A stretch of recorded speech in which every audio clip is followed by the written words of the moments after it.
அதான் நம்ம எபேசியில பார்க்கிறோம். தேவன் நம்மை ஆசீர்வதித்து இருக்கிறார். தேவன் நம்மை ஆசீர்வதித்திருக்கிறார். அப்போ எப்படி ஆசீர்வதித்தார்? பரிசுத்த ஆவியானவர் மூலமாக நம்ம என்ன செய்திருக்கிறார்? ஆசீர்வதித்திருக்கிறார். கிறிஸ்துவுக்குள் நம்ம என்ன செய்திருக்கிறார்? ஆசீர்வதித்திருக்கிறார். அப்ப தேவன் கிறிஸ்துவுக்குள்ள நம்ம என்ன செய்திருக்கிறார்? ஆசீர்வதித்திருக்கிறார். யார் மூலமாக? யாரை கொண்டு? பரிசுத்த ஆவியானவரை கொண்டு. அதனாலதான் அது ஆவிக்குரிய ஆசீர்வாதங்கள்னு போட்டிருக்கு. ஆவிக்குரிய ஆசீர்வாதங்கள்னா ஆசீர்வாதங்கள் அவைகள் ஆவிக்குரிய ஆசீர்வாதங்கள், உலக பிரகாரமான ஆசீர்வாதங்கள் அப்படின்னு பிரிக்கிறதுக்கு அல்ல. அந்த ஆசீர்வாதங்களுடைய கேரக்டர் ஆவிக்குரியவை அப்படின்னு அர்த்தம் இல்லை. பரிசுத்த ஆவியானவர் மூலமாக தேவன் நம்ம என்ன செய்கிறார்? ஆசீர்வதிக்கிறார். யாருக்குள்? கிறிஸ்துவுக்குள். இதுதான் அந்த இடத்துல meaning. Spirit blessing. Spirit blessing அப்படின்றதான் அர்த்தம்.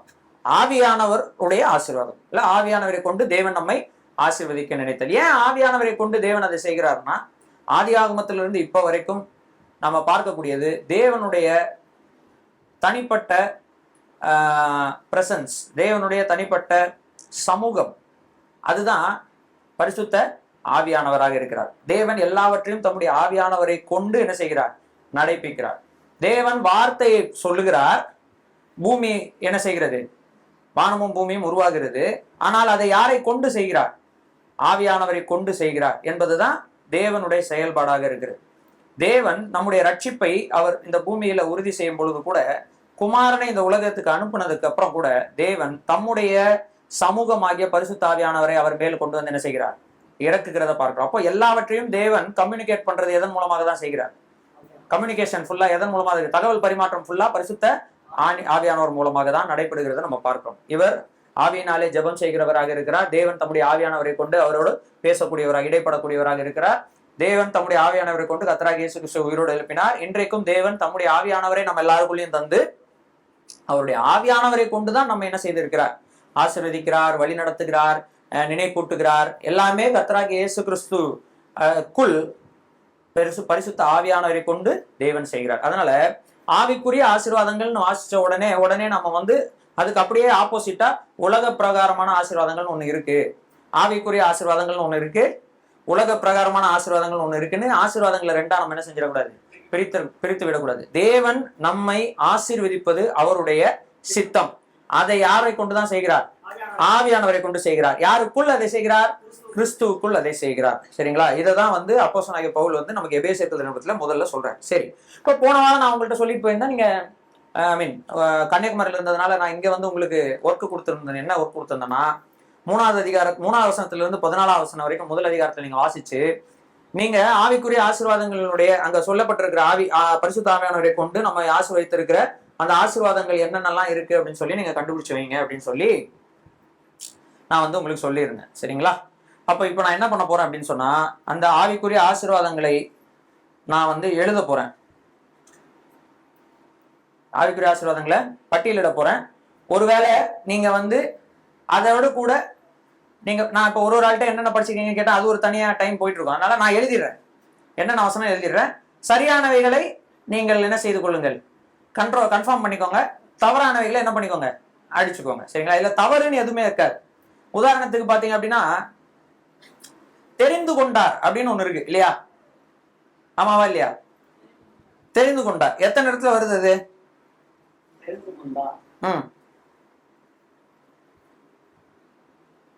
4வது வசனத்துல ஒருத்தோடு வருது, 6வது வசனத்துல ஒருத்தோடு வருது. வருதா இல்லையா? அப்ப நம்ம என்ன பண்ற கூடாது? ஒரு தெரிந்து கொள்ளப்பட்டோம் 12வது வசனத்துல வருது இல்லையா? இப்போ இது மூணுமே எதுக்குள்ளதான் வருது? எதுக்குள்ளதான் வருது? தெரிந்து கொள்ளுதலுக்குள்ளதான் வருது. கரெக்டா? இப்ப இந்த மூணுத்தையும் நீங்க தனித்தனியா எழுதிருந்தீங்கன்னா அது 3 ஆசீர்வாதங்கள் ஆயிராது. அது எல்லாமே ஒரே விஷயத்துக்குள்ள. எதுக்குள்ள வருது? தெரிந்து கொண்டார். கிறிஸ்துவுக்குள் நம்மை தெரிந்து கொண்டார். அது தெரிந்து கொள்ளுதலுக்குள்ள என்னென்ன பர்பஸ் இருக்கு? 3 விதமான பர்பஸ் இருக்கு. அதுதான் நீங்க என்ன செய்றீங்க? இப்ப நீங்க 3 ஆசீர்வாதங்களாக நீங்க ஒருவேளை எழுதியிருக்க வாய்ப்பு இருக்கு. புரியுதுங்களா? மொத்தம் அது ஒரே டைட்டில் கீழே கொண்டு வந்துடலாமா இல்லையா? சோ அந்த மாதிரி வேணா உங்ககிட்ட இருக்குமே தவிர மற்றபடி நீங்க எல்லாமே சரியாக தான் செய்திருப்பீர்கள். அதனால அது பிரச்சனை இல்லை.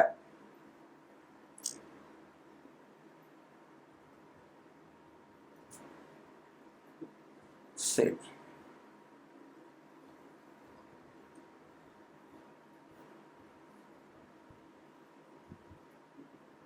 எனக்கு இங்கிலீஷ் பைபிளுக்கும் தமிழ் பைபிளையும் கொஞ்சம் டிஃப்ரென்சஸ் முன்ன பின்ன வரும். வசனங்களை வாசிக்க சொல்லும்போது நீங்க முதல்ல வாசிங்க. முதல்ல அதிகாரம் 4வது வசனத்தை வாசிங்க. நமக்கு முன்பாக நாம் அன்பிலே பரிசுத்தமுள்ளவர்களும் குற்றம் இல்லாதவருமாய் இருப்பதற்கு அவர் உலகத்தோற்றத்துக்கு முன்னே கிறிஸ்துவுக்குள் நம்மை தெரிந்து கொண்டபடியே. போதும் போதும். ஆசீர்வாதங்கள் 1வது அதிகாரம் 3 14 உள்ள அதுக்குள்ள இருக்கக்கூடிய வசனங்கள். சரி, நம்பர் ஒன் என்னன்னா, ஆங்கிலத்தில் சொன்னா எலெக்ஷன் ஆர் சோசன், இந்த 2 வார்த்தையை போடலாம். தமிழ்ல தெரிந்து கொள்ளுதல்,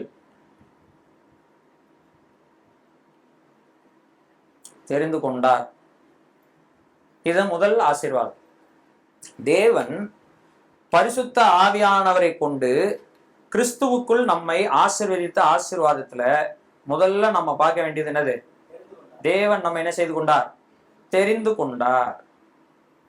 தேவன் நம்மை தெரிந்து கொண்டார். சரி, அதை எழுதிக்கலாம். அது வேற வேற என்னென்ன வசனங்கள்ல வருது பாத்தீங்கன்னா 6வது வசனத்திலயும் வருது.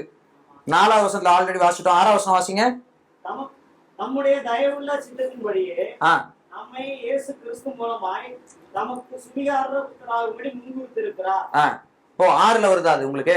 அப்ப 5 வாசிங்க.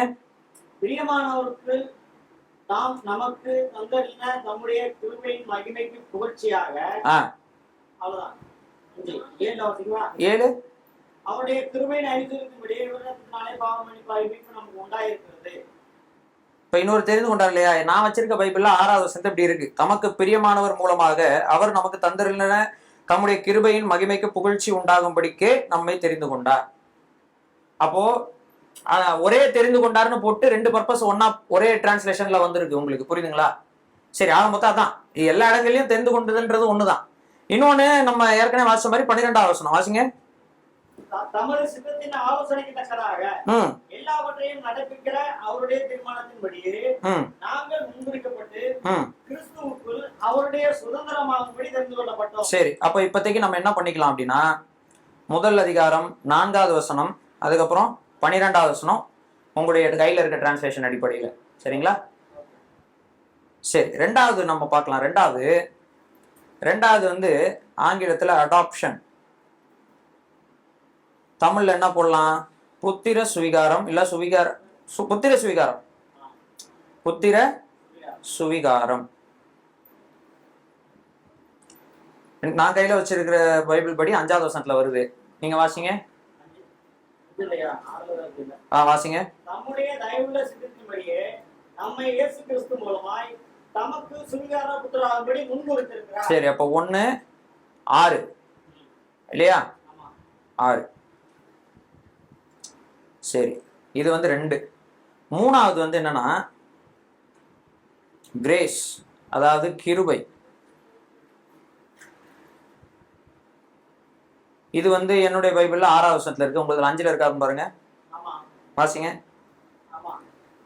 பிரியமானவருக்குள் நாம் நமக்கு தந்தருளின நம்முடைய கிருபையின் மகிமை. நமக்கு தந்த அருளின கிருபையின் மகிமைக்கு. அப்புறம் 8வது வசனம் வாசிங்க. அந்த கிருபையை அவர் சகல ஞானத்தோடு புத்தியோடு நம்ம கொடுக்கப்பட்ட கிருபையை நம்மிடத்தில் பெருக பண்ணினார். சரிங்களா? அப்போ முதல் அதிகாரம் எந்தெந்த வசனம்? 5 7 8 8. சரி, 4வது வந்து பாத்தீங்கன்னா ஒரே விஷயத்துக்குள்ள 2 முக்கியமான விஷயங்கள் அடங்கி இருக்கிறது. ஒரு கல்லில் 2 மாங்காவோ இல்ல 2 மாங்காய் சேர்ந்தது ஒரே பழமா என்னன்னு தெரியாது. அது எப்படினாலும் நம்ம எடுத்துக்கலாம். அது என்னதுன்னா redemption and forgiveness of sins. Redemption, அந்த ரிடம்ஷனுக்குள்ள என்ன இருக்கு அப்படின்னா ஃபர்கிவ்னஸ் ஆஃப் சின்ஸ் இருக்கு. அதாவது மீட்பு. அந்த மீட்புக்குள்ள என்ன இருக்கு? பாவ மன்னிப்பு இருக்கு. மீட்பு, பாவ மன்னிப்பாகிய மீட்பு. அதாவது பாவ மன்னிப்பு தான் மீட்புன்ற மாதிரி ஒரு அர்த்தத்தை அதை கொடுத்துரும். அப்படி இல்ல, மீட்பு என்பது ஒரு தனி செயல். யாரை வேணா அந்த உலகத்துல மீட்டெடுக்கலாம். ஆனா கிறிஸ்து என்ன செய்திருக்க? தேவன் நம்ம என்ன செய்திருக்காருன்னா கிறிஸ்துவுக்குள்ள நம்ம இது எல்லாத்தையும் தனித்தனியா படிக்க போறோம்.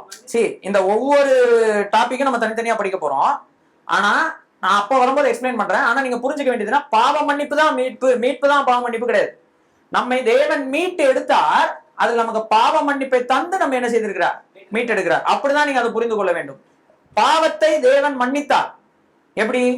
அவருடைய ரத்தத்தினாலே, கர்த்தராகிய இயேசு கிறிஸ்து கொண்டு அவருக்கு பதிலாக, நமக்கு பதிலாக அவர் நம்முடைய இடத்தில் நின்னதுனால தேவன் நம்முடைய எல்லா தண்டனைகளையும் அவர் மேல் விழ பண்ணினார். அப்படி தேவன் என்ன செய்திருக்கிறார், நம்முடைய பாவங்கள் என்ன செஞ்சிருக்காரு, மன்னித்து நம்மை கிறிஸ்துவுக்குள் மீட்டெடுத்தார். சோ இது ரெண்டு வேறு வேறு செயல், ஆனா அது ரெண்டும் ஒரே விஷயத்தில் நடைபெறுகிறதுனால பாவ மன்னிப்பாகிய மீட்புன்னு ஒருவேளை தமிழ்ல என்ன செஞ்சிருக்கலாம், டிரான்ஸ்லேஷன் வந்திருக்கலாம்.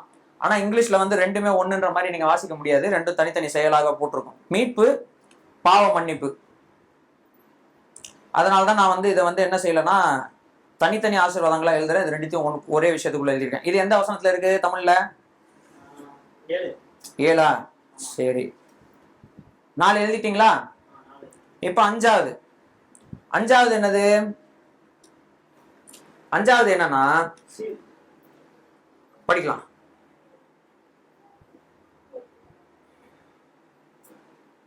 10வது வசனத்தை வாசிங்க.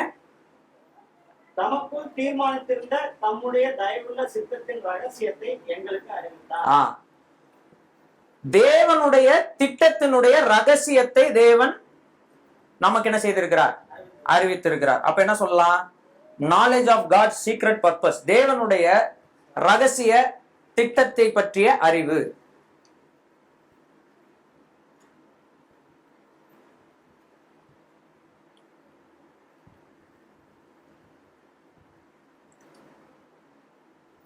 தேவனுடைய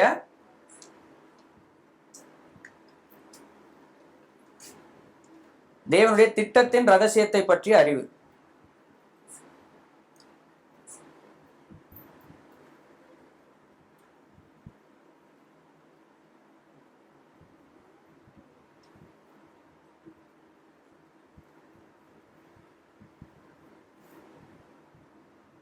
இது எந்த வசனம்? 10. 6வது எழுதிருக்கீங்களா? இது வரைக்கும் எழுதிட்டீங்களா? 6வது 11, 12 வாசிங்க. மேலும் கிறிஸ்துவின் மேல் முன்னே நம்பிக்கையாயிருந்த நாங்கள் அவருடைய மகிமைக்கு புகழ்ச்சியாகும்படிக்கு நமது சித்தத்தின் ஆலோசனைக்கு தக்கதாக எல்லாவற்றையும் நடப்பிக்கிற அவருடைய தீர்மானத்தின்படியே நாங்கள் முன்வைக்கப்பட்டு கிறிஸ்துவுக்குள் அவருடைய சுதந்திரமாகும்படி தெரிந்து கொள்ளப்பட்டோம். இந்த இடத்துல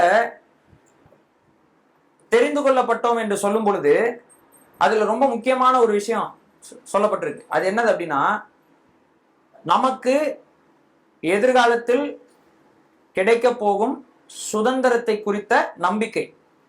நமக்கு எதிர்காலத்தில் கிடைக்க போகும் சுதந்திரத்தை குறித்த நம்பிக்கை. இன்னும் நம்ம கைக்கு வரல. அது 1 பேதுருல ரொம்ப தெளிவா எழுதியிருக்கு இல்லையா? அழியாததும் வாடாததும் மாசற்றதுமான ஜீவனுள்ள சுதந்திரத்துக்கு ஏதுவான ஜீவனுள்ள நம்பிக்கை. அப்ப அந்த சுதந்திரம் இன்னும் நம்ம கைக்கு என்ன செய்யல, கிடைக்கல. நம்ம தேவன், அதாவது கிறிஸ்து வெளிப்படும் போதுதான் நமக்கு அது என்ன செய்யும், நம்ம கைக்கு கிடைக்கும். அந்த சுதந்திரத்துக்காக நாம ஆல்ரெடி தெரிந்து கொள்ளப்பட்டோம் போது நமக்கு ஒரு சுதந்திரம் இருக்கிறது என்கிற அந்த நம்பிக்கையை கர்த்தர் என்ன செய்கிறார், நமக்கு தந்திருக்கிறார். சோ என்ன எழுதலாம்? கிடைக்க போகும்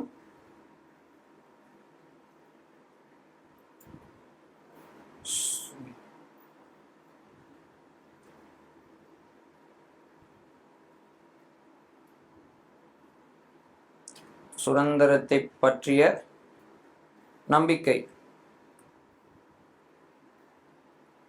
1, 12, 7 என்னன்னா 13, 14 இந்த 2 வசனங்கள்லயும் நம்ம வாசிக்கிற ஒரு காமன் விஷயம், பரிசுத்த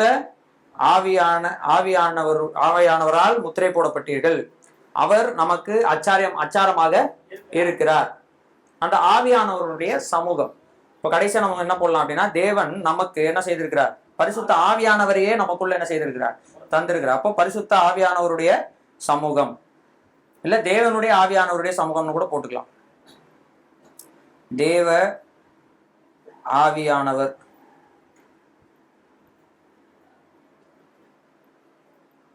ஒன்று 13, 14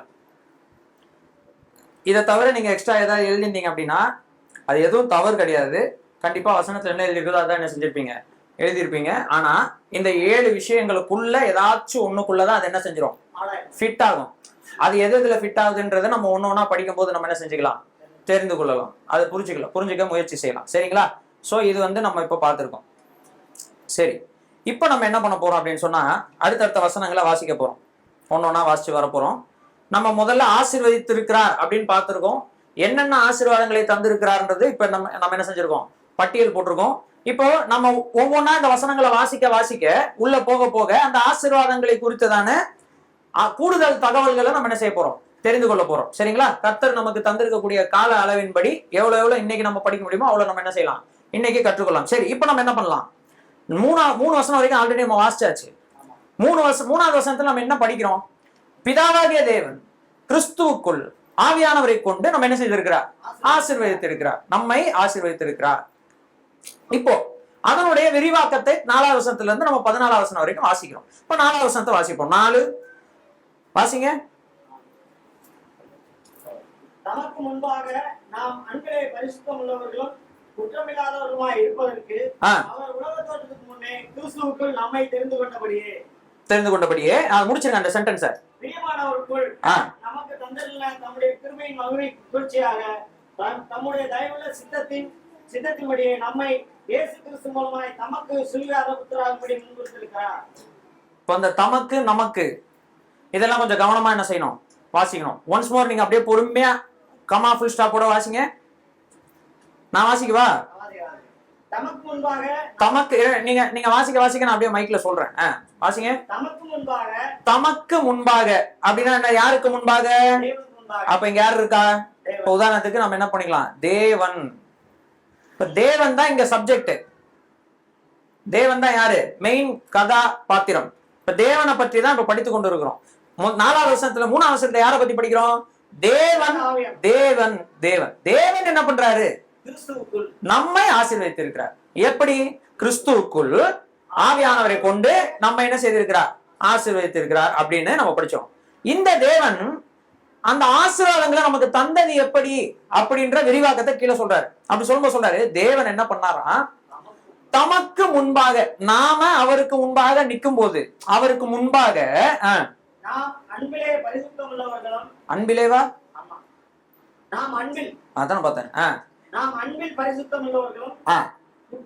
இப்ப நம்ம அதை வாசிக்கும் போது எப்படி வாசிச்சிடறோம் பாத்தீங்களா, அன்பில் பரிசுத்தம் உள்ளவர்கள் வாசிச்சிடறோம்.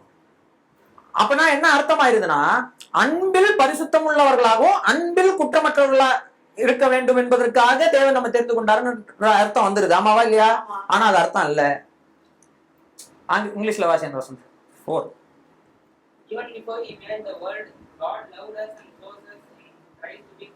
இப்ப என்ன சொல்றாரு, தேவன் நம்மில் அன்பு கூர்ந்தார். அப்படி அன்பு கூர்ந்ததுனால அந்த அன்பில் நம்மை பரிசுத்தம் உள்ளவர்களும் குற்றமற்றவர்கள் இருக்கும்படி தெரிந்து கொண்டார். மீனிங் புரியுதா? இப்ப நம்ம எதாச்சியா வாசிக்கும் எப்படி வாசிடுறோம், நம்ம அன்புல ஒருவருக்கு ஒரு அன்புல பரிசுத்தம் உள்ளவர்களா இருந்துடணும், நம்முடைய அன்புல குற்றமற்றவர்களா இருந்துடணும் அப்படின்னு தெரிந்து கொண்டாருன்னு ஒரு மீனிங் வந்துருது. அது இல்ல, அது மீனிங் இல்ல. அதனாலதான் சொன்னேன் இந்த சென்டென்ஸ் வாசிக்கும் போது கவனம் வாசிக்கணும். இப்ப எப்படி வாசிக்கலாம், அதை வாசிங்க. இப்போ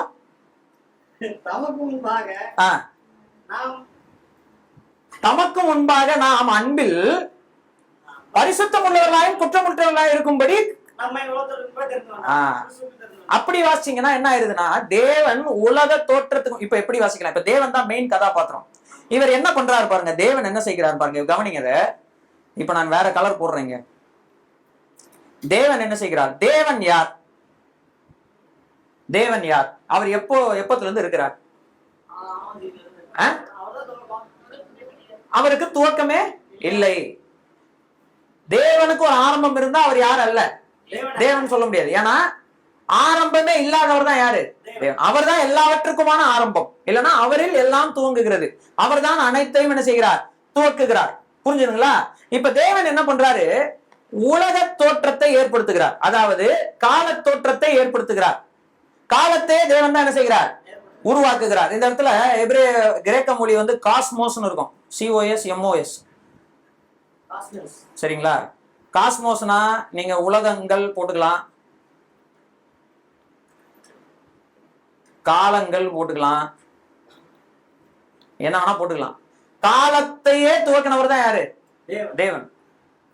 இப்போ தேவன் இருக்கார் இல்லையா, அவர் என்னைக்கு ஃபர்ஸ்ட் டே அப்படின்றாரோ அதுதான் ஃபர்ஸ்ட் டே. அதுக்கு முன்னாடி அப்படின்றது ஒண்ணு கிடையாது. புரியுதுங்களா? சயின்ஸ் படிக்கிற ஸ்டூடெண்ட்ஸ் வந்து நீங்க வந்து ஒரு விஷயத்தை புரிஞ்சுக்கணும். நம்ம இந்த உலகத்துல சயின்ஸ் புக்ஸ் எல்லாம் வாசிக்கும் போது இந்த லைட் இயர்ஸை பத்தி எல்லாம் படிப்பீங்க. ஒரு லைட் இயர்னா என்ன அர்த்தம்? ஒரு வருஷத்துக்கு ஒரு ஒளி, ஒரு போட்டான், ஒரு லைட்டு எவ்வளவு தூரம் டிராவல் பண்ணுதோ அதுக்கு பேரு ஒரு ஒளி ஆண்டு அப்படின்னு சொல்லுவாங்க. இப்போ நமக்கும் ஒரு நட்சத்திரத்துக்கும் இடையில் இருக்கக்கூடிய இடைவெளிய எதை வைத்து கணக்கிடுறாங்க? கிலோமீட்டர் வைத்தா கணக்கிடுறாங்க? இல்ல, எதை வைத்து கணக்கிடுறாங்க? ஒளி ஆண்டுகளை வைத்து கணக்கிடுறாங்க. எப்படின்னா, அந்த ஒளி நட்சத்திரத்திலிருந்து துவங்கிற ஒளி நம்மிடத்தில் வந்து சேருவதற்கு எத்தனை ஆண்டுகள் ஆகுறதுன்றத வச்சுதான் ஒரு டிஸ்டன்ஸ் ஃப்ரம் எர்த்ல இருந்து ஒரு நட்சத்திரத்துக்குரிய டிஸ்டன்ஸ் என்ன செய்யறாங்க? கால்குலேஷன் பண்றாங்க. அப்ப இதெல்லாம் படிக்கும்போது மாணவர்களுக்கும் ஒருவேளை ஃபியூச்சர்ல நீங்க உங்க பேர பிள்ளைகள்லாம் கற்றுக் கொடுக்கும்போது இதெல்லாம் சயின்ஸ் வரும் உங்களுக்கு. அவங்க என்ன சொல்றாங்க அப்படின்னு சொன்னா, கர்த்தர் வந்து பூமியை உண்டாக்குனது சமீபமா அப்படின்னா, நட்சத்திரங்கள்ல இருந்து வர லைட் ரொம்ப தூரத்துல இருந்து என்ன செய்யுது? வருது. அப்ப அதெல்லாம் அதுக்கு முன்னாடி இருந்து இருக்குதா? அப்போ வந்து கோடி கோடி வருஷம் ஆயிடுச்சா, 1000 வருஷம் ஆயிடுச்சா, இதெல்லாம் உண்மைதானே அப்படின்ற மாதிரி சொல்றாங்க இல்லையா? அவங்களுக்கு எல்லாம் ஒரே பதில். என்ன பதில்னா, தேவன் என்னைக்கு முதல் நாள்னு சொன்னாரோ அதுதான் முதல் நாள். அதுல இருந்தா நம்ம கால்குலேஷன். அதுக்கு முன்னாடி எத்தனை நாள்ன்றதே நம்ம சொல்ல முடியாது. ஏன்னா தேவனுக்கு என்ன இல்ல. நான் சொல்ல வருது புரியுதா இல்லையா? குழப்பற மாதிரி இருக்கா? இதெல்லாம் படிச்சு நம்ம என்ன பண்ண போறோம் அப்படின்னு நினைக்காதீங்க. நாளைக்கு உங்க பிள்ளைகள் உங்ககிட்ட கேட்டா நீங்க எதை செய்யணும்? பதில் சொல்லணும். சோ தேவன் முதல் நாள் ஆயிற்று அப்படின்னா அன்னையில இருந்தா ஃபர்ஸ்ட் டே கால்குலேஷன். ஒளி எத்தனை தூரம் வேணா பாயட்டும், எவ்வளவு வேணா இருக்கட்டும், அந்த ஆண்டுகள் என்ன வேணா இருந்து போடு. தேவன் என்னைக்கு ஃபர்ஸ்ட் டேன்னு சொல்றாரோ அன்னையில தான் ஃபர்ஸ்ட் டே. ஏன்னா அதுக்கு முன்னாடி என்ன இல்ல, டைம்ன்றதே இல்ல. டைமுக்கான நெசசிட்டி இல்ல. புரியுதுங்களா? டைம், காலத்துக்கு யாருக்கு காலம் தேவை? தேவனுக்கு, நமக்கா? பைபிள்ல காலத்தை குறித்து, தேவனுக்கும் காலத்தை குறிச்ச வசனம் என்ன சொல்லுது? தேவனுக்கு ஒரு நாள் 1000 வருஷங்களை போலவும் 1000 வருஷம் ஒரு நாளை போலவும் இருக்கு. அப்படின்னு அர்த்தம், அவருக்கு காலங்கள் தேவையில்லை. தேவனுக்கு ஆயுசு நாட்கள் என்ற அவசியம் இல்லை. தேவனுக்கு ஆயுசு நாட்களை கணக்கிட வேண்டிய அவசியமும் இல்லை. காலம் எதுக்கு தேவைப்படுதுன்னா, நம்முடைய ஆயுசு நாட்களை கணக்கிடுவதற்கு, நாம் வாழ்கிற இந்த வாழ்க்கையை ஸ்டாண்டர்ட் பண்ணி சரியா வாழ்வதற்கு. யாருக்கு தான் காலம் தேவைப்படுது? நமக்கு தான் காலம் தேவைப்படுது. புரியுதுங்களா? டைம்ன்றதே யாருக்கு தான் தேவைப்படுது? நமக்கு தான் தேவைப்படுது. இப்போ இங்க நம்ம என்ன வாசிக்கிறோம்னா, தேவன் உலக தோற்றத்துக்கு முன்பாகவே, அப்படின்னா எதையும் தேவன் துவக்குவதற்கு முன்பாகவே, காலங்களை துவக்குவதற்கு முன்பதாகவே, முதல் நாள் என்று சொல்வதற்கு முன்பதாகவே அர்த்தம். தேவன் கிறிஸ்துவுக்குள் நம்ம என்ன பண்ணாரா? தெரிந்து கொண்டார். இததான் வந்து கடந்த கால நித்தியம் அப்படின்னு சொல்லுவாங்க. இப்ப இந்த நித்தியம், இந்த நித்தியத்துக்கு முன்னாடி நம்ம வந்து யாரு? நம்ம யாரு? நம்ம சைஸ் என்ன? இந்த நித்தியத்துக்கு முன்னாடி நம்ம வருங்கால நித்தியத்தை விட்டுருங்க, கடந்த கால நித்தியம். தேவன் அனாதியா என்றென்றைக்கும் வீற்றிருக்கிறார். அப்படிதான் வாசிக்கிறோம். அப்ப தேவனுக்கு என்ன இல்ல? தேவனுக்கு முன்பு அப்படின்னு ஒண்ணு இல்ல. தேவனிடத்துல இருந்தா எல்லாமே என்ன செய்கிறது? ஆரம்பிக்கிறது. அவர் தான் எல்லாவற்றின் ஜீவனுக்கான ஊற்று அவர் தான், ஒளியின் ஊற்று அவர் தான், காலத்தின் ஊற்று அவர் தான். எல்லாம் அவரிடத்துல இருந்து, அதிகாரம் அவரிடத்துல இருந்து ஆரம்பிக்கிறது, வல்லமை அவரிடத்துல இருந்து ஆரம்பிக்குது, கர்த்தத்துவம் அவரிடத்துல இருந்து ஆரம்பிக்குது, நிகழ்காரியங்கள் அவரிடத்துல இருந்து ஆரம்பிக்குது, வருங்காரியங்கள் அவரிடத்துல இருந்து ஆரம்பிக்குது. எல்லாம் அவருக்குள் நிலை நிற்கிறது. கொலோசியர்ல நம்ம வாசிக்கிறோம். தேவனுக்கு என்ன இல்லை? துவக்கம் இல்லை. இப்ப தேவன் தான் எல்லாவற்றையும் துவக்குகிறார். ஆனா இங்க ரொம்ப பெரிய ஒரு சென்டென்ஸ் அப்போஸ்தலனாகிய பவுல் சொல்றார். முதல் வகுப்புல நான் சொல்லியிருந்தேன், ஊர்ல இருந்து ஒருத்தன் வந்து ஒரு பெட்டர் லைஃப் வேணும்னு சொல்லி சென்னைக்கு வர்றான் அப்படின்னு சொன்னா, அவன் ஒரு பெரிய கனவு காணக்கூடியவனாக என்ன செய்கிறான்? இருக்கிறான். அதனாலதான் தன்னுடைய தாய் தகப்பனை கூட விட்டுட்டு, தன்னோடு இணைந்திருக்கிற மண்ணை விட்டுட்டு, சின்ன வயசுல இருந்து ஒரு 20 வருஷமா அவன் கூட பழகி இருக்கக்கூடிய எல்லாவற்றையும் விட்டு விட்டு தான் அறியாத ஒரு இடத்துக்கு நோக்கி வருகிறான். அப்படின்னா அவன் சிந்தையில தான் போய் கிடைக்க போகிற வாழ்க்கையை குறித்ததான ஒரு பெரிய ஒரு கனவு அவனுக்கு இருக்கிறது. புரியுதுங்களா? எல்லா மனிதனுக்குள்ளும் ஒரு பெரிய வெற்றிடம் இருக்கிறது. இங்க அப்போஸ்தலனாகிய பவுல் அதுக்கான பதில ஆரம்பிக்கிறார். அது என்ன வெற்றிடம்? எதை நோக்கி மனிதன் பயணம் செய்கிறான்? இங்க சொல்றாரு பாருங்க, 4வது வசனம். தமக்கு முன்பாக நாம் அப்படின்னா யாரு? நாம்னா யாரு? மனிதர்கள். பரிசுத்தம் உள்ளவர்களாகவும் குற்றமில்லாதவர்களுமாய் இருப்பதற்கு அவர் உலக தோற்றத்துக்கு முன்பே கிறிஸ்து இயேசுவுக்குள் நம்மை அவருடைய அன்பினாலே தெரிந்து கொண்டார்னு சொல்லலாம். அதான் இதனுடைய அர்த்தம். இப்ப தேவன் என்ன பண்றாரு பாருங்க, எதுவுமே உருவாகவில்லை. என்னது? எதுவுமே உருவாகவில்லை. இப்ப தேவனுடைய அன்பை பத்தி படிக்க போறோம் நம்ம. எதுவுமே உருவாகாத காலத்துல, எதுவுமே உருவாகாத காலமே உருவாகாத காலத்துல அவர் யாரை நேசிச்சிருக்கிறாரு? யாரை நேசிச்சிருக்கிறார்? என்னை நேசி. அப்ப இந்த அன்புக்கு நம்ம என்னதான் சொல்றது? இந்த அன்பினுடைய கிளைமேக்ஸ் தான் நம்ம கீழே வாசிக்கிறோம், எங்க நிக்குது அப்படின்னு. ஆனா இந்த அன்பினுடைய துவக்கம் எங்கிருந்து இருக்கிறது? கடந்த கால நித்தியத்திலிருந்து இருக்கிறது. அப்ப அந்த அன்புக்கு துவக்கம் இல்லைன்னு அர்த்தம். ஏன்னா தேவன் என்னவா இருக்கிறார்? அன்பாகவே இருக்கிறார். இப்ப தேவனுக்கு துவக்கம் இல்லைன்னா அன்புக்கு என்ன இல்லை? துவக்கம் இல்லை. என்ன காலை? இப்ப காட் உன்னை எப்பத்துல இருந்து நேசிக்கிறாரு? காலங்கள் உருவாவதற்கு முன்பிலிருந்து தேவன் யாரை நேசிக்கிறார்? புரியுங்களா? ஐஸ்வர்யா சிஸ்டர், பைபிள்ல போட்டிருக்கு, காலமே உருவாகல, டைம்ன்றதே உருவாகிறதுக்கு முன்னாடியில இருந்தே கர்த்தர் யாரை நேசிக்கிறாரு? தேவன் யாரை நேசிக்கிறாரு? இப்படி ஒரு தேவன் உலகத்துல நீங்க எங்கேயுமே என்ன செய்ய முடியாது, பார்க்கவே முடியாது. ஏன் நம்மை நேசிக்கிறார்னா அவர் நம்மை தெரிந்து கொண்டார். என்னது? அப்ப நம்ம என்ன சொல்லலாம்? தேவன் காலம் உருவாவதற்கு முன்பாகவே நம்மில் அன்புடையவராக இருக்கிறார். இந்த அன்புல யாரை தெரிந்து கொண்டார்? நம்மை அவருக்குள் தெரிந்து கொண்டார். நம்மை அவர் தெரிந்து கொண்டார். நம்மை அவருக்கென்று தெரிந்து கொண்டார். அது இன்னும் அழகா சொல்றாரு பாருங்க. அன்பிலே நம்மை தெரிந்து கொண்டார். அன்பில் தெரிந்து கொண்டாரா? அப்போ ஒன்னொன்னா எழுதுவோம். தேவன் என்ன பண்றாரு?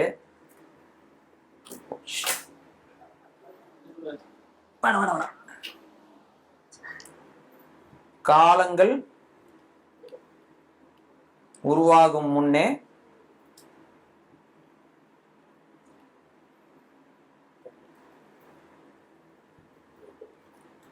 நம்மில் அன்பு வைத்தார் அப்படின்னு எழுதலாமா? அப்படித்தானே எழுத முடியும். காலங்கள் உருவாகும் முன்னே நம்மில் அன்பு வைத்தார், அந்த அன்பில் நம்மை தெரிந்து கொண்டார்.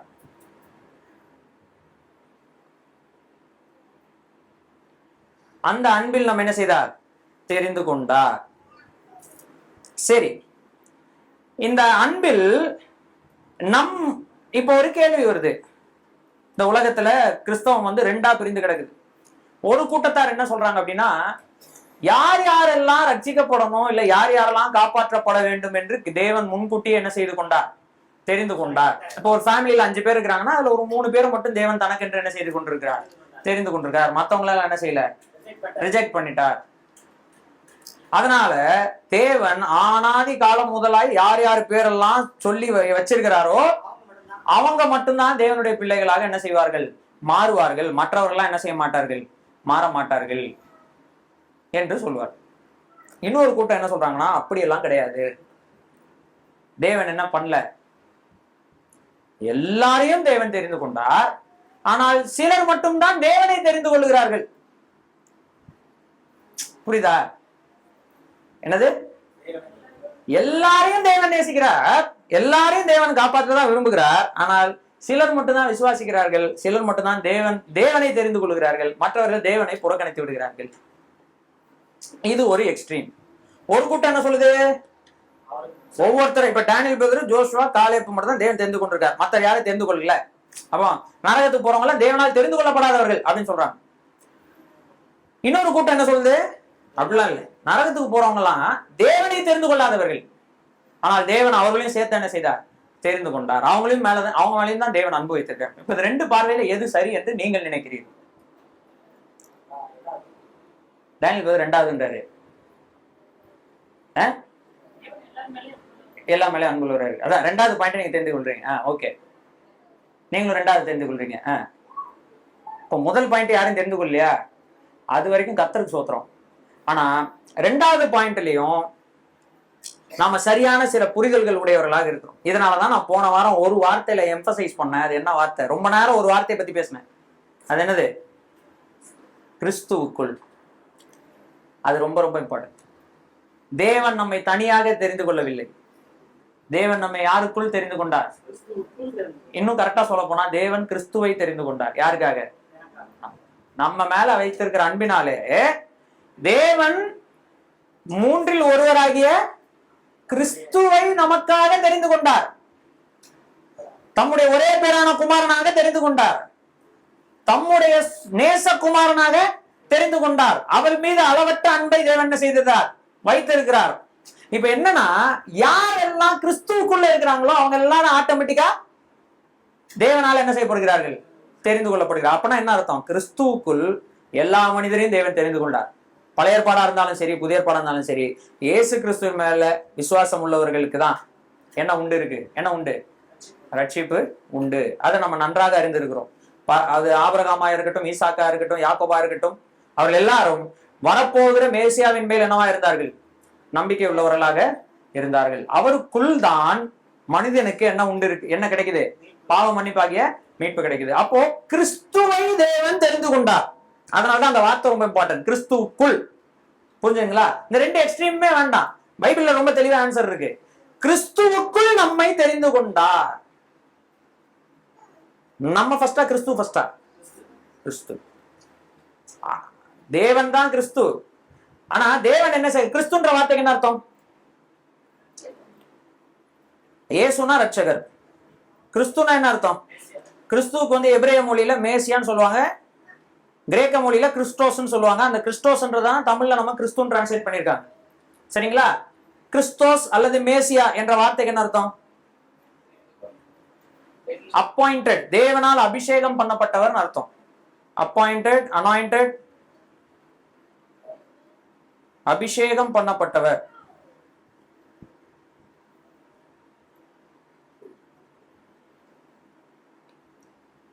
இரண்டாம் சங்கீதத்தில் அதை குறித்து எழுதி இருக்கிறது. இரண்டாம் சங்கீதத்தில் தான் முதல்ல நம்ம வந்து மேசியாவை குறித்து வாசிக்கிறோம். மேசியா வந்து நமக்காக என்ன செய்யப்பட்டார்? தேவனால் அபிஷேகம் பண்ணப்பட்டார், தேவனால் அப்பாயிண்ட் பண்ணப்பட்டார்னு வாசிக்கிறோம். பாருங்க, சங்கீதம் 2:6 இரண்டாம் சங்கீதம் 6 வாசிங்க. நான் என்னுடைய பரிசுத்த பர்வதமாகிய சீயோனில் என்னுடைய ராஜாவை, இந்த ராஜாவை குறித்து 12வது வசனத்துல சொல்றாரு, குமாரன் கோபம் கொள்ளாமலும் நீங்கள் வழியிலே. அப்போ இப்ப ஒன்னொன்னா போடலாம். குமாரன் இஸ் ஈக்குவல் டு ராஜா. அப்ப இந்த குமாரன் யாராக அபிஷேகம் பண்ணப்பட்டிருக்கிறார்? ராஜாவாக, மேசியாவாக்கப்பட்டிருக்கிறார்.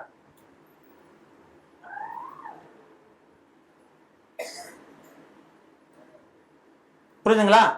கிறிஸ்துன்ற வார்த்தைக்கு என்ன அர்த்தம்?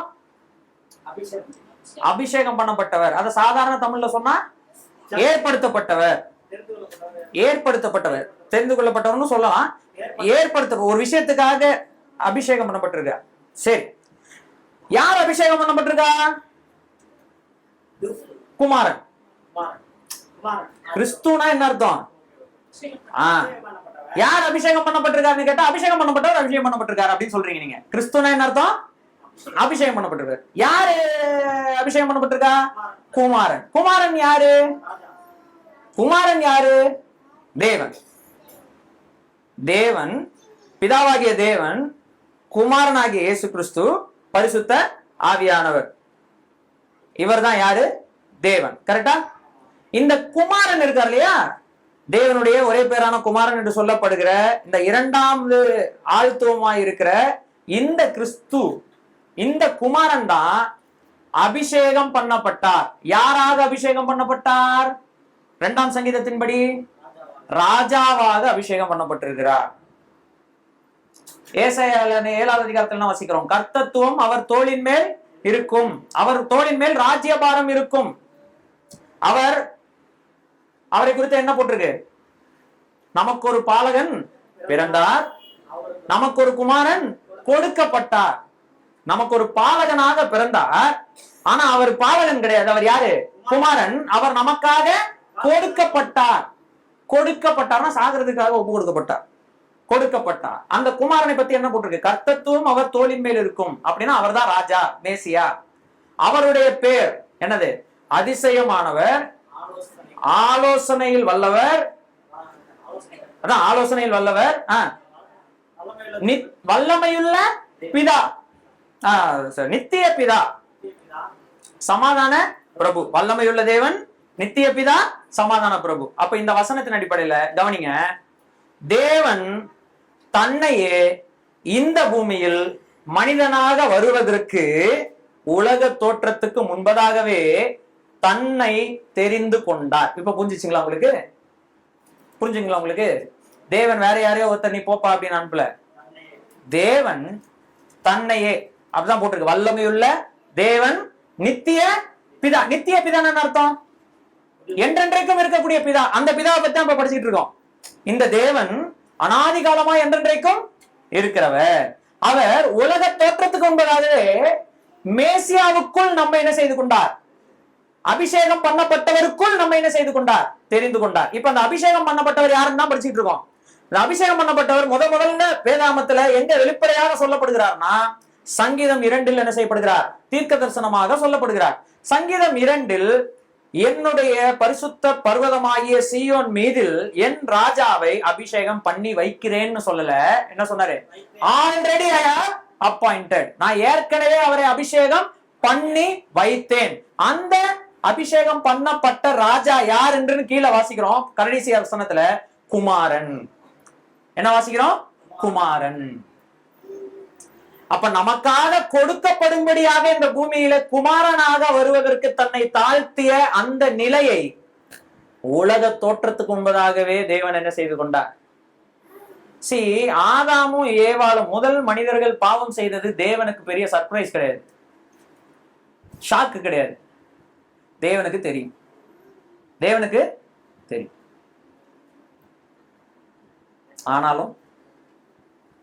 ஆனாலும் அவங்களுக்காக மரிக்க வேண்டும் என்பதற்காக, அவர்களுடைய ராஜாவாக மாறுவதற்கு சிலுவையில தொங்க வேண்டும் என்பதை அறிந்த கர்த்தர் அதற்கு ஏற்கனவே தன்னை ஆயத்தப்படுத்தி வச்சிட்டாரு. எப்போ? அதனாலதான் நம்ம வாசிக்கிறோம் புதிய பாட்டுல, உலக தோற்றத்துக்கு முன்பதாகவே அடிக்கப்பட்ட வண்ணமாய் இருக்கிற ஆட்டுக்குட்டி. இப்ப புரிஞ்சுங்களா? இப்போ அவருடைய அன்பை என்ன சொல்லலாம்? ஃபர்ஸ்ட் காலமே உண்டாக்குவதற்கு முன்பதாக நம்மை நேசித்தாருன்னு பார்த்தோம். எந்த அளவுக்கு நேசித்தாருன்னு இப்ப பாக்குறோம். எந்த அளவுக்கு நேசித்தாருன்னா, யோவான் 3:16 சொல்லி இருக்கிறபடி தம்முடைய ஒரே பேரான குமாரனை தாமே இந்த பூமியிலே குமாரனாக வருவதற்கு, அதுவும் எந்த அளவுக்கு? மரணம் படி ஒப்பு கொடுக்கிற அளவிற்கு, கொடுக்கப்படுவதற்காக, மனித குலத்திற்கென்று தன்னை கொடுப்பதற்காக இந்த பூமியில வர வேண்டும் என்பதற்கு உலக தோற்றத்துக்கு முன்பதாகவே அவர் நம்மில் வைத்திருந்த அன்பினாலே குமாரனை தெரிந்து கொண்டார், கிறிஸ்துவை தெரிந்து கொண்டார். கிறிஸ்துவை தெரிந்து கொண்டதுனால இப்ப என்ன பண்றாரு தெரியுமா?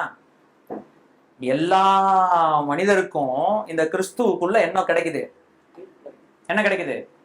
பாவ மன்னிப்பாகிய மீட்பு கிடைக்கும். யாருக்கு கிடைக்குது? எல்லா மனிதருக்கும் கிடைக்கும். யாருக்காவது இல்லைன்னு சொல்றாரா கர்த்தர்? யாருக்கா கேட்டகரி பண்றாரா? எல்லாருக்கும் கிடைக்கிறது. அது யாருக்கு சொந்தமாகும்னா, அந்த கிறிஸ்துவுக்குள் வருகிறவர்களுக்கு என்ன ஆயிடும்? வரமாட்டேன்னு சொல்றவங்களுக்கு சொந்தமாக. ஏன்னா யார் தெரிந்து கொள்ளப்படுகிறார்? கிறிஸ்து தெரிந்து கொள்ளப்படுகிறார். கிறிஸ்துவுக்குள்ளதான் நாம தெரிந்து கொள்ளப்படுகிறோம். இது புரிஞ்சுக்கணும் நம்ம. புரிஞ்சுங்களா? கிறிஸ்து நமக்காக தெரிந்து கொள்ளப்பட்டார், கிறிஸ்து நமக்காக ஏற்படுத்தப்பட்டார், கிறிஸ்து நமக்காக அபிஷேகம் பண்ணப்பட்டார், கிறிஸ்து நமக்காக உலக தோற்றத்துக்கு முன்பதாகவே ஆயத்தம் பண்ணப்பட்டார். இவருக்குள்ள யார் வருகிறார்களோ அவர்கள் எல்லாரும் அவருக்குள் தேவனால் என்ன செய்யப்பட்டிருக்கிறார்கள்? தெரிந்து கொள்ளப்பட்டிருக்கிறார்கள். ஏன்னா தேவன் யாரை தெரிந்து கொண்டார்? கிறிஸ்துவை தெரிந்து கொண்டார். இப்ப யார் யாரெல்லாம் கிறிஸ்துவுக்குள் இருக்கிறாங்களோ அவங்க எல்லாம் யாரால தெரிந்து கொள்ளப்பட்டவர்கள்? தேவனால கிறிஸ்துவுக்குள் தெரிந்து கொள்ளப்பட்டவர்கள். இதைதான் நம்ம வந்து எபேசியர்கள் நிருபத்துல இப்ப நம்ம இவ்வளவு நேரம் வாசிக்கணும். இப்ப மறுபடியும் ஒரு முறை வாசிப்போம். 4வது வசனம் 5வது வசனம் வாசிங்க. தமக்கு முன்பாக நாம் அன்பில் பரிசுத்தமுள்ளவர்களும் குற்றமில்லாதவர்களும். யாருடைய அன்பில்? யாருடைய அன்பில்? தேவன் தம்முடைய அன்பில நம்மை தெரிந்து கொண்டார். எதுக்காக? பரிசுத்தம் உள்ளவர்களாகவும் குற்றமில்லாதவர்களுமாய் இருப்பதற்கு உலக தோற்றத்துக்கு முன்னே கிறிஸ்துவுக்குள் நம்மை தெரிந்து கொண்டார். தனியா நம்மை தெரிந்து கொள்ளல. கிறிஸ்து இல்லைன்னா நம்ம இல்ல, அதான் அர்த்தம். என்ன இல்ல? ஆமா, அததான் கொலோசியர்கள் நிருபத்துல எவ்வளவு அழகா சொல்றாரு பாருங்க அப்போஸ்தலனாகிய பவுல். கொலோசியர் 3வது அதிகாரம் 4வது வசனம் 3-4. ஏனென்றால் நீங்கள் மரித்தீர்கள், உங்கள் ஜீவன் கிறிஸ்துவுடனே தேவனுக்குள் மறைந்திருக்கிறது. உங்கள் ஜீவன் கிறிஸ்துவோடு சேர்ந்து தேவனுக்குள் என்ன செஞ்சிருக்கு? மறைந்திருக்கிறது. கிறிஸ்து இல்ல அப்படின்னா உங்களுக்கு என்ன இல்ல? ஜீவன் இல்ல. ஜீவன் இல்லை. புரிஞ்சுச்சா? இன்னொரு விஷயம் நம்ம மேல அன்பு வச்சிருக்கிறதுனால தான் கிறிஸ்து. நம்ம மேல அன்பு வச்சிடலன்னா கிறிஸ்து தேவையில்லை. கரெக்டா? தேவன் டைரக்டா நம்மள என்ன செஞ்சிடலாம்? நியாயம் தீர்த்து நம்ம சோழியை முடிச்சிருக்கலாம். அதை பண்ணல அவர். கிறிஸ்துவோடு தேவனுக்குள் நம்முடைய ஜீவன் என்ன செஞ்சிருக்கு? மறைந்திருக்கிறது. இப்ப வாசிங்க. ஆமா, நம்முடைய ஜீவனாகிய கிறிஸ்து வெளிப்படும் போது, இப்ப நம்முடைய ஜீவனாக யார் இருக்கா? அப்ப கிறிஸ்துக்குள் அப்படின்ற வார்த்தையோட வீரியம் புரியுதா உங்களுக்கு? கிறிஸ்து இல்லைன்னா யாரு இல்ல? மனித குலமே இல்ல. அதனாலதான் கிறிஸ்துவுக்குள் இல்லாதவர்கள் 2ஆம் மரணத்துக்கு போகிறார்கள் வாசிக்கிறோம். புரிஞ்சுதுங்களா? கிறிஸ்துவுக்குள் இல்லாதவர்கள் ரோமர் 8ல வாசிக்கிறோம்.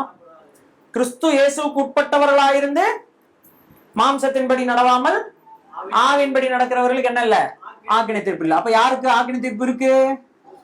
கிறிஸ்து இயேசுக்கு உட்படாதவர்களா இருந்தாலே ஆக்கினை தீர்ப்பு தான். அதுல மாம்சம் ஆவி எல்லாம் கிடையாது. கிறிஸ்து இயேசுக்கு உட்பட்டவர்களா இருந்தா என்ன இல்ல?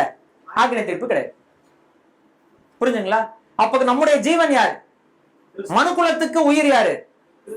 பாவத்தினால மனுக்குலம் செத்து போய் விட்டது. எபேசியர் 2வது அதிகாரத்துல அவர் சொல்றார், அக்கிரமங்களினாலும் பாவத்தினாலும் செத்து போயிருந்தவங்களை உயிர்ப்பித்தார்.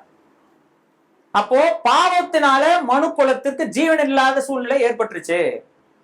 இப்போ தேவன் மனுக்குலத்துக்கு உயிர் தர விரும்புகிறார். உயிர் தருவதற்காக உலக தோற்றத்துக்கு முன்பதாகவே கிறிஸ்துவை ஏற்படுத்தி விட்டார். அந்த கிறிஸ்து ராஜாவாக அபிஷேகம் பண்ணப்பட்டிருக்கிறார். அவரை அண்டிக் கொள்கிற யாவரும் பாக்கியவான்கள் போட்டிருக்கா சங்கீதம் 2ல. அப்ப அவருக்குள் வருகிற அனைவரும் தேவனாலே உயிர் பெற்றவர்களாக என்ன செய்கிறார்கள்? மாறுகிறார்கள். எபேசியர் 2ல என்ன போட்டிருக்கு? கடைசியில சொல்லி எப்படி உயிர்ப்பித்தார்னு போட்டிருக்கு. எப்படி உயிர்ப்பித்தார்?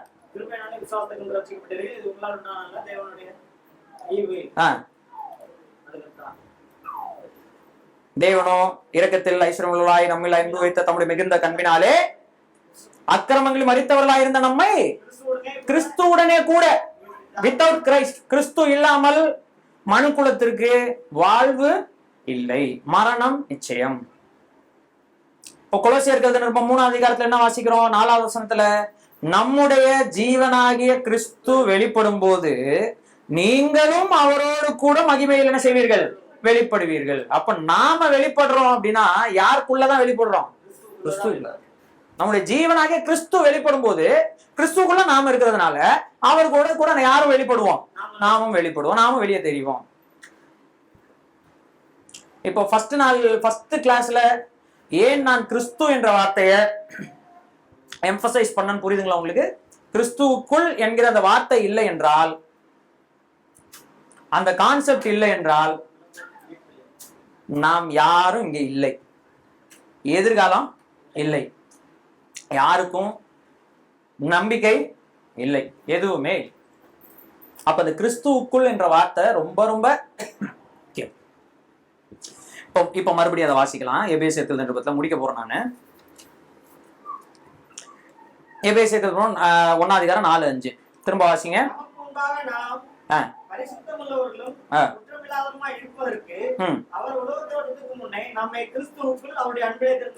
ஓகே, தேவன் நம்மை உலக தோற்றத்துக்கு முன்னதாகவே நேசித்தார்.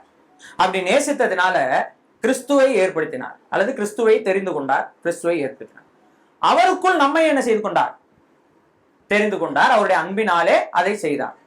எதற்காக செய்தார்? நாம் எதற்காக இதெல்லாம் செய்தார்?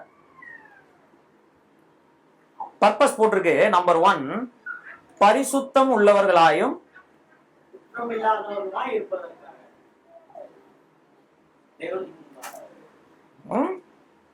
குற்றம் இல்லாதவர்களாய்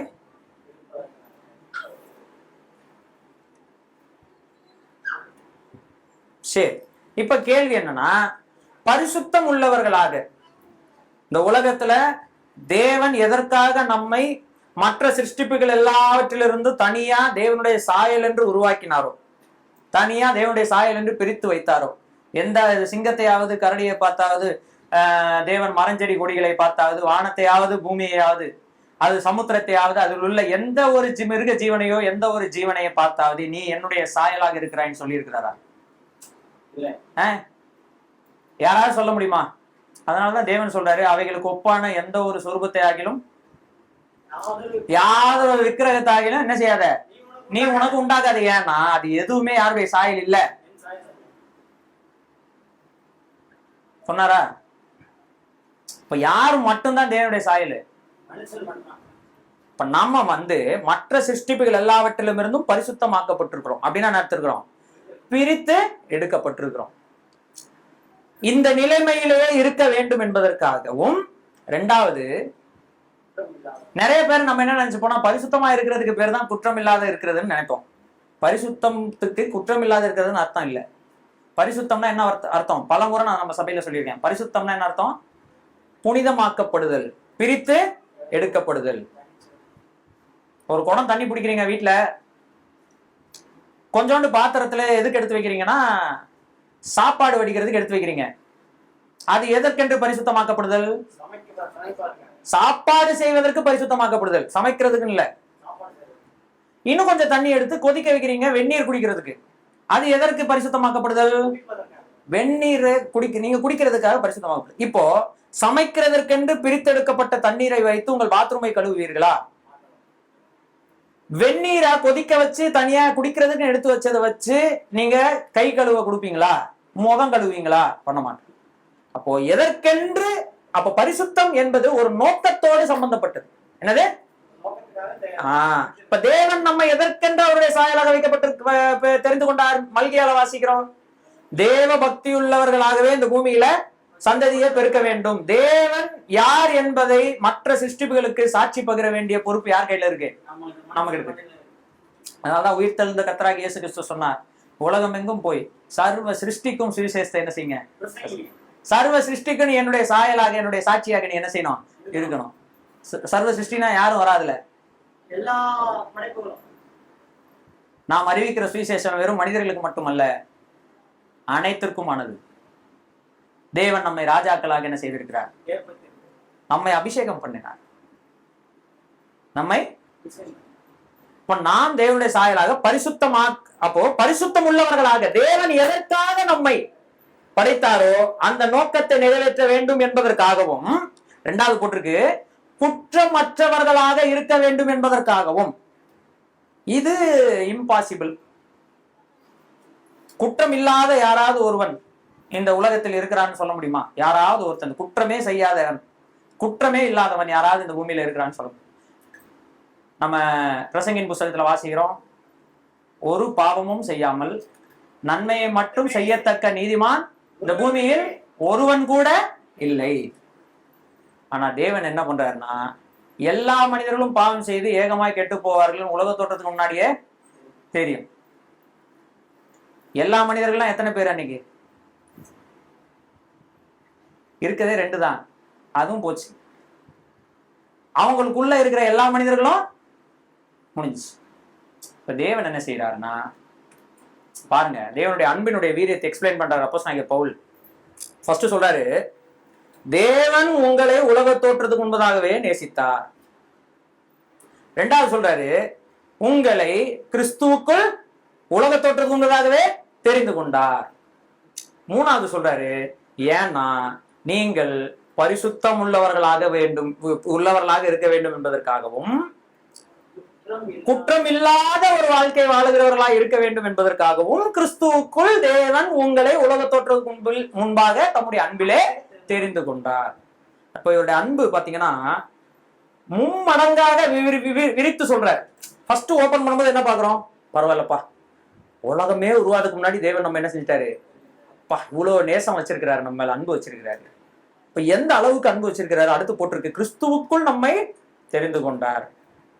கிறிஸ்துவுக்குள் ஏன் தெரிந்து கொள்ளணும், ஏன்னா நம்ம குற்றம் உள்ளவர்களா இருக்கிறோம். கிறிஸ்துவுக்குள் தெரிந்து கொண்டா மட்டும்தான் நம்ம என்ன செய்ய முடியும், நம்ம தேவன் பரிசுத்தம் உள்ளவர்களாக தேவனுக்கு ஏற்படுத்தின அந்த நோக்கத்துக்கும்படி என்ன செய்ய முடியும், வாழ முடியும். அப்போ என்ன செய்யறாரு தேவன், இன்னும் எக்ஸ்டெண்ட் பண்ணி என்ன பண்றாருன்னா, தம்மையே இந்த பூமியில கிறிஸ்துவாக வருவதற்கு ஒப்பு கொடுத்து உலக தோற்றத்துக்கு முன்பதாகவே சிலுவையில் மரிப்பதற்காக அவர் ஆயத்தமானதை இங்க நம்ம என்ன செய்யறோம், வாசிக்கிறோம். கீழே அதை குறித்து இன்னும் அதிகமாக அவர் என்ன செய்கிறார், எக்ஸ்பிளைன் பண்றார். அந்த பிரியமானவர் யாருன்னா கிறிஸ்து, பிரியமானவருக்குள். அதுக்கடுத்து நம்ம வாசிக்கிறோம். சரி, இது வரைக்கும் இன்னைக்கு நம்ம படிச்சிருக்கோம். இதுல யாருக்காவது ஏதாவது இப்போ டவுட் இருந்தா கேட்கலாம். அப்படின்னா டைம் ஆனதுனால நீங்க குரூப்ல கேட்க விருப்பப்படுகிறவர்கள் குரூப்ல கேட்கலாம், சரிங்களா? ஆனா இன்னைக்கு ஒரு விஷயம் புரிஞ்சுட்டீங்களா, அது அன்பில் பரிசுத்தம் உள்ளவர்கள் கிடையாது. புரிஞ்சதியா? அன்பிலே நம்மை தெரிந்து கொண்டார், அதான் விஷயம். அந்த அன்பில் அப்படின்றத முன்னாடி போட்டாங்க, அவ்வளவுதான். தமிழ் பைபிள்ல he chose us in love, இல்லனா முன்னாடியே நம்ம மேல அன்பு வச்சிட்டாரு, அதனால நம்ம என்ன செய்யறார், தெரிந்து கொண்டார், அதான் விஷயம். புரிஞ்சுங்களா? சரி, அதனால நம்முடைய ஆசீர்வாதங்களை குறித்து இன்றைக்கு நம்ம பார்த்தோம் எத்தனைன்றது.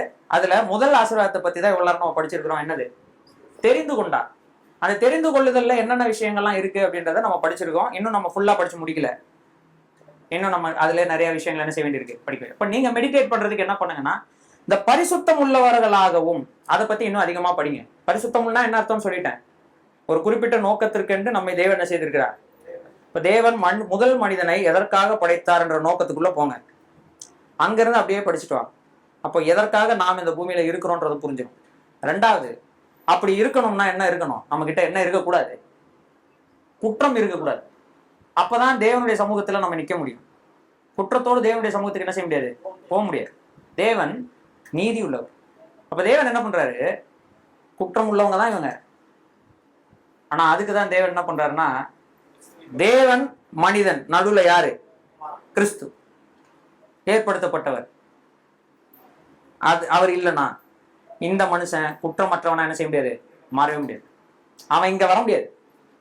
அப்ப இன்னைக்கு நாம தேவனுடைய சமூகத்துக்கு வந்திருக்கிறோம் அப்படின்னா நம்முடைய நீதினால் அல்ல, கிறிஸ்து என்பவர் நமக்கும் தேவனுக்கும் நடுவில் நிக்கிறதுனால நம்ம என்ன செஞ்சிருக்கிறோம், வந்துரு.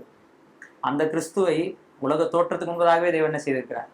அப்போ எவ்வளவு நம்ம மேல கரிசனை உள்ளவர்களாக தேவன் இருக்கிறார். ஆகாயத்து பறவையை பாருங்க, தேவனுடைய சாயல் கிடையாது, கரெக்டா? அவைகளை பிழை பூட்டுகிற பரமபிதா நம் அவர் சொல்றதை பாருங்களேன், அந்த வார்த்தைகள்லாம் கவனிங்க.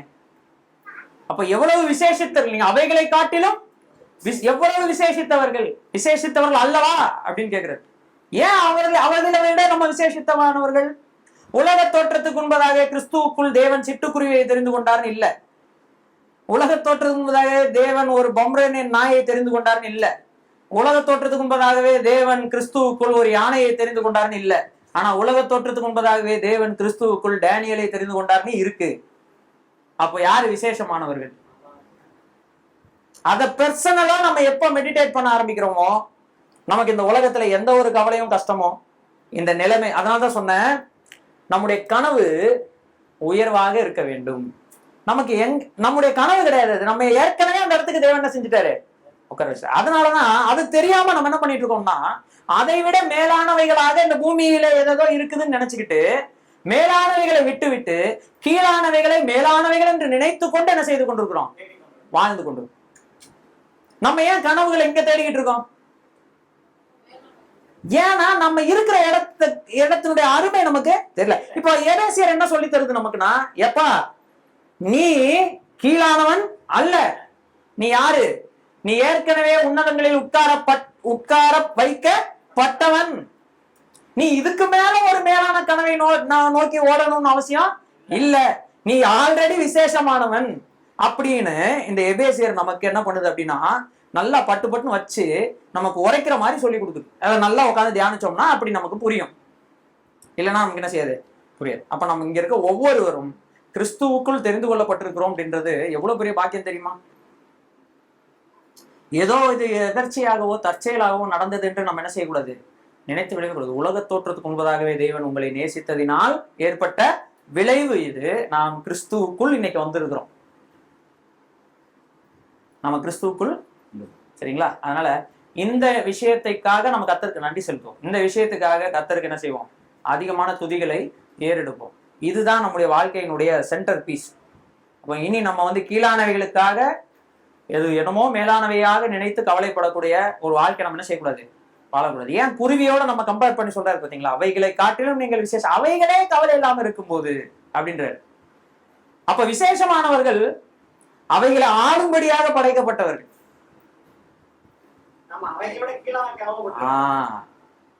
அதுதான் பைபிள் நம்மள என்கரேஜ் பண்ணுது. எப்பா நீ நினைக்கிற மாதிரி வாழ்க்கை கிடையாது, நீ வாழ்ந்துகிட்டு இருக்க வாழ்க்கை. நீ இனி ஒரு கனவை நோக்கி ஓட வேண்டாம், உன்னை ஆல்ரெடி உட்கார வச்சாச்சு.